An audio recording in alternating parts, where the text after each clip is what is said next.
Hello, my fellow Cowboys fans. I'm the Emperor Marcus Aurelius Maximus, and welcome to an edition of Nickelodeon's Are You Afraid of the Dark?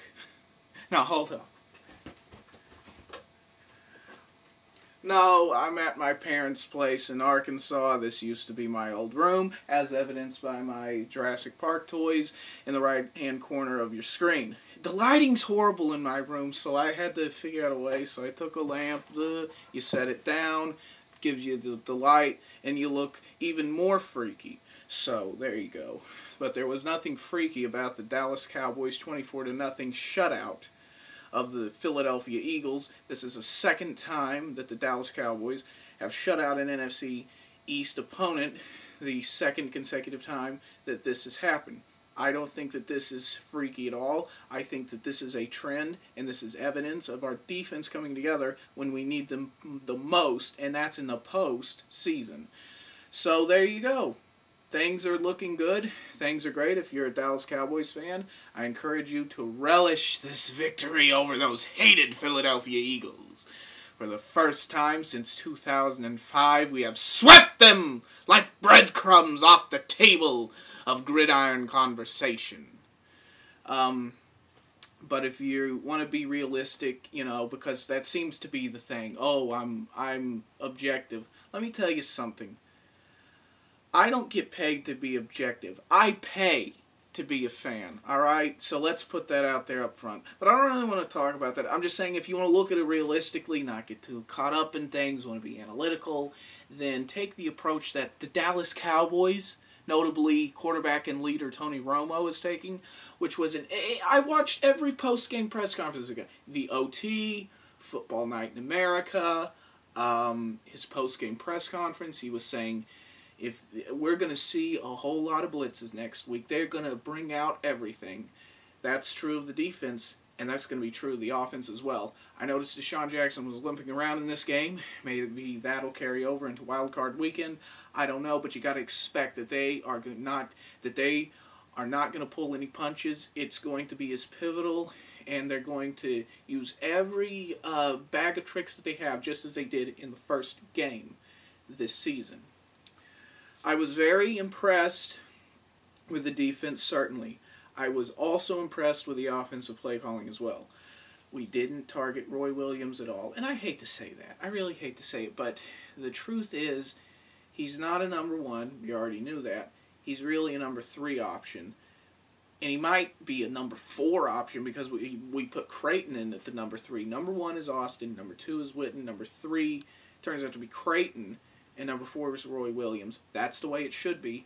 And you notice our offense did very well today. 24 points. Yeah, it should have been 31. Aside from that freaky red zone pick. Yeah, it should have been 34. Aside from Sean Sweesham's questionably missed field goal. I'm hearing reports that actually went in from people that were there at the stadium and from people that watched it frame by frame. But, you can't review kicks in the NFL because we don't want the old cranks, to get their judgment any more subverted, as well it should be. I thought it was very asinine, honestly. Yay, Romo, for being the first quarterback in franchise history to take every snap in the season, but my gosh! We gotta have that guy for the playoffs. Let's not be dumb and keep him in there and then let him get hit. What was up with that? I mean, when we got up 24-0 on him, and then at the 10-minute mark in the fourth quarter, bing, let's go ahead and take him out of the game, run clock. I heard Tayshard Choice got a concussion too. Oh gosh. Well, it's good to see that Marion Barber and Felix Jones seem to be hitting their stride. And they did very well today in the running game.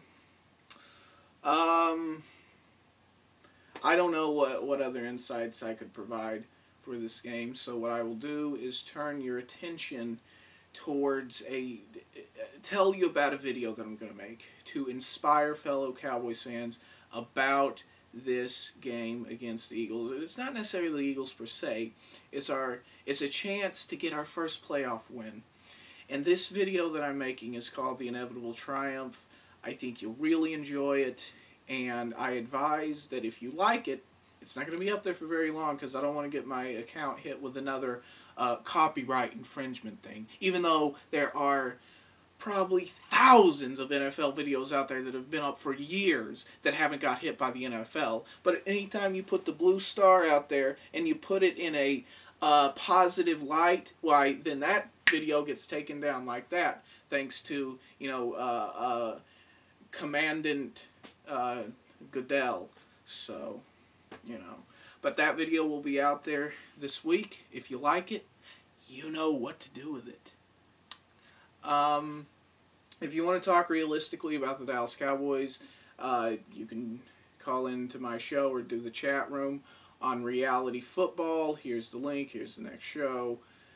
And we'll talk about the Eagles game and the Eagles game. Wait, what? Yeah. It's not just us. The Packers will face the Cardinals in Arizona again. And now the Jets go face Cincinnati in Sin City. So, yeah, a very weird year, a very interesting year indeed. And this year is 2010. 5 years ago, around this time, I was diagnosed. Actually, yesterday, January the 2nd, I was diagnosed with Burkitt's lymphoma type B, the cancer that I eventually beat, within a year's time. But it's been 5 years since then. I'm clinically cured. And still 5 is a pretty round number, and when you reach milestones like that for anything, you tend to think about them a little bit more. So, obviously, I'll be thinking about that well up until June, but if somebody that you should be thinking about in a positive manner, do the Peter Pan thing and send happy thoughts his way, or pray for him, and that's Ben Hines, who I talked about in 2 videos ago. The kid is a warrior. He really, I think, has more, he's been through more, and I think he has more heart than I had when I went through my cancer struggles as well. He's very courageous, so send a few prayers and warm thoughts his way. And that's it. That's it. I don't know what else to say. Oh, no, I do know what else I'm going to say. Let's have a little moment of media, of watching a little media bias here when it comes to the Dallas Cowboys. Go ahead and roll it. Cincinnati, that's the early game on NBC. Our Saturday wild card doubleheader begins with football night in America at 4 p.m. Eastern. The other AFC wild card now looks like the primetime game Saturday night here on NBC is another rematch. The Cowboys and the Eagles. Dallas beat them today at Cowboys Stadium 24-0. Alan Chris will call that one, of course. Cowboys looking for their first postseason win in 13 seasons. Why didn't they mention the Bengals having a longer playoff win drought than us? Why? I'll let you decide why. Because I'm getting out of here. God save the Cowboys, and God bless the CNS.